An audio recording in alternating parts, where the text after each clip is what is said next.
అన్న జైరాబాద్ జోజ్ చూస్తే గతంలోనే ఎమ్మెల్యే గెలవాల మరి. ఇంత జోష్ ఉన్నదంటే జైరాబాద్ పార్లమెంట్ గెలిచినట్టే, అది బీజేపీ ఖాతాలో పడ్డట్టే. నిన్న ఆందోళన అదరగొట్టిరు, ఇవాళ జైరాబాద్ లో జోజ్ చూసినాం. ఇక రేపు నారాయణ ఖేడ్ సంగతి ఉన్నది అన్న. ఇక్కడున్నటువంటి మీ అందరికీ, ముఖ్యంగా భారతీయ జనతా పార్టీ కార్యకర్తలకు పాదాభివందనాలు.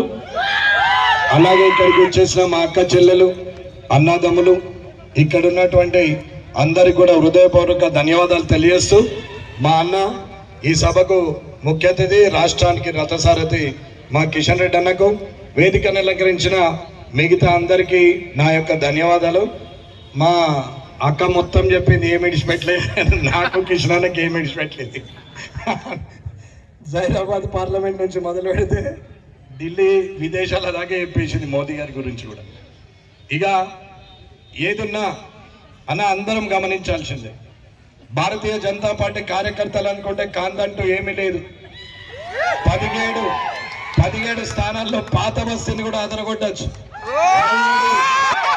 ఆల్రెడీ 2 ముఖ్యమంత్రులను అదరగొట్టింది భారతీయ జనతా పార్టీ కార్యకర్తలు. కొట్టూరు కొడితే ఒకళ్ళు కొడంగల్ వేరు, ఒకళ్ళు గజ్వల్ వేరు.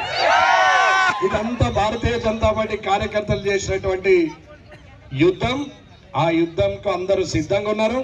రానున్న కాలంలో ఖచ్చితంగా ఈ జైరాబాద్ పార్లమెంటు ఖచ్చితంగా మోదీ గారి ఖాతాలో పడుతుందనే నమ్మకం ఉంది. అంతకుముందే చెప్పినాం కృష్ణానికి అన్న, ఇది కామారెడ్డి ఎట్లా తెచ్చిచ్చినామో జైరాబాద్ పార్లమెంట్ కూడా మీ చేతులు అట్లా పెడతాం. ఇది నా మాట, అంటే భారతీయ జనతా పార్టీ కార్యకర్తల మాట అని మిమ్మల్ని నమ్మి చెప్పినా మళ్ళీ ముంచకొరినాను. కాబట్టి మీరందరూ కూడా, ఇక్కడున్న అందరు ప్రజలు కూడా ఒకటి గమనించాల అన్న. ఇక్కడ గత 3 నెలల క్రితం రాజకీయం నడిచింది. సరే, రేవంత్ రెడ్డి గారు ముఖ్యమంత్రి అయినారు, కాంగ్రెస్ ప్రభుత్వం వచ్చింది. ఇవాళటి వరకు ఆయన చేసిన కార్యక్రమాలు ఏమున్నాయని అంటే, ఇవాళ ఎప్పుడు తిడితేనే ఉంటాడు. ఏది Kungeswaram project owner Shri doctor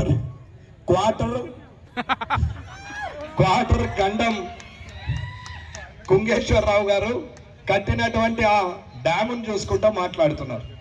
ఇప్పటి వరకు కూడా ఎప్పుడు చూసినా పాత ముఖ్యమంత్రిని తిట్టా, కొత్త ముఖ్యమంత్రి సంతోషపడ. 95 రోజులైంది, ఇప్పటికి 90 రోజులు అయిపోయింది గెలిచి మేము ప్రభుత్వం ఏర్పడి కూడా. ఇవాళటికి కూడా ఇంకా ఆయన ఏం చేస్తామని ఎవరికి ప్రజలకు చెప్పేది లేదు. బస్ అయితే ఒకటి ఫ్రీ ఇచ్చిండు. ఇవాళ నిన్న లాంచ్ చేశారు గృహజ్యోతి, మహాలక్ష్మి 2 లాంచ్ చేశారు. అమ్మ 200 యూనిట్లు కాలిన దాకా లోపల ఉంటేనే ఫ్రీ అట. 201 అయితే 200 కూడా కలిపి బిల్లు కట్టాలన్నట. ఇది కాదు అని అంటే అది రేషన్ కార్డుకు జమ కట్టారు. ఫస్ట్ రేషన్ కార్డులు ఇచ్చి పెన్షన్లన్నీ క్లియర్ చేసి అన్నీ క్లియర్ అయిన తర్వాత రిటైర్మెంట్ అయినటువంటి ఉద్యోగులకు ఫస్ట్ 1వ తారీఖు వాళ్ళకు కనీసము వాళ్ళ పెన్షన్ వేసి, ఆ తర్వాత పోలీసు ఉద్యోగులకు సరెండర్ లీవ్స్ ఇచ్చి, డిఎల్ ఇచ్చేసి, పిఆర్సీని చేసి, ఆ తర్వాత ఉద్యోగస్తులకు 1వ తారీఖు నాడు జీతాలు వేయగలిగిన తర్వాత మీరు కనీసం ఏదైనా చేయగలిగితే అర్థం ఉంటుంది. కానీ 7 లక్షల కోట్ల అప్పు చేసినటువంటి పాత ముఖ్యమంత్రిని తిట్టుకుంటూ కొత్త ముఖ్యమంత్రి గారు అలాగే నడిపిస్తూ పోతున్నారు. అమ్మ ఇవాళటికి కూడా ఏం చేస్తారు అని అంటే, కాళేశ్వరం గురించి మాట్లాడే పరిస్థితి లేదు. మేడిగడ్డని ఏం చేస్తారంటే దాని గురించి నిన్న బట్టి గారు చెప్పారు. అదట అది ఇంజనీర్లు చెప్పిన దాని ప్రకారం చూస్తారంట. ఎండాకాలం వచ్చింది, ఆ నీళ్ళల్లో నిలబడతాయా లేవా, ఒకవేళ నీళ్లు స్టోర్ చేస్తే ఉన్నది కూలిపోతుందా, మరి మేడిగడ్డ తర్వాత సుద్దులం సంగతి ఏంది, అన్నారం అయితే నీళ్లు కారేపోతున్నాయి. మొన్న నేను అటు పెద్దపల్లి నియోజకవర్గం నుంచి భద్రాచలము, ఖమ్మం నియోజకవర్గం, మహబూబాబాద్ నియోజకవర్గం పోతుంటే అన్నారం బ్రిడ్జ్ మీదకి వెళ్ళిపోతే ఎండిపోడుకు షురువైంది, అంటే నీళ్ళన్నీ గారిపోతా ఉన్నాయి.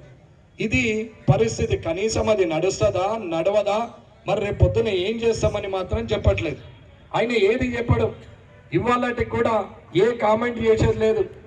ఎలక్షన్ నోటిఫికేషన్ వస్తలేదు, ధనాధన్ 2 ఓపెన్ చేసిండి నిన్న. ఇప్పటి వరకు కూడా ఇంకా జీతాలు 15, 16, 17, 18 అనుకుంటే ఇట్లా గుండ్రులుగా తిరుగుతూనే ఉన్నది జిల్లాకు ఒకసారి. అంటే గతంలో ప్రభుత్వం ఏం చేసిందో ఇప్పుడున్న ప్రభుత్వం కూడా అదే చేస్తుంది.